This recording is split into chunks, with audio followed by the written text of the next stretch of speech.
দেখেছেন কত সহজে তৈরি হয়ে গেল বিটরুটের লাড্ডু। বিটরুট কিন্তু যথেষ্ট হাই প্রোটিন। প্রথমে কড়াইতে পরিমাণ মতো ঘি দিয়ে নাড়িয়ে চাড়িয়ে তাতে 150 গ্রাম মতো সুজি আমি অ্যাড করব।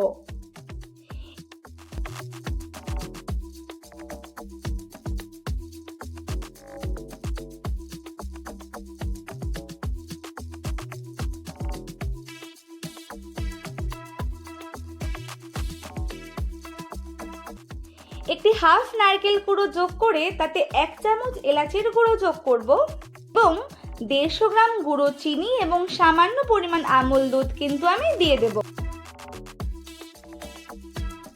এখানে বিটরুট গুলোকে নিয়ে কিন্তু আমি আগে থেকেই গ্রাইন্ড করে রেখেছি। এইবার সেই বিটরুটের নির্যাসগুলো আমি ভালো করে মিশিয়ে দেব। হাতের সাহায্যে এইভাবে আমি কিন্তু সবকটাকে গোল করব। দেখুন কিরকম প্রপার গোল হয়েছে। কাজু বাদাম নিয়ে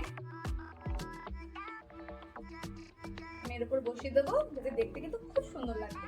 আজকের মতো টাটা বাই বাই, এটা আমি শেষ করে নিই।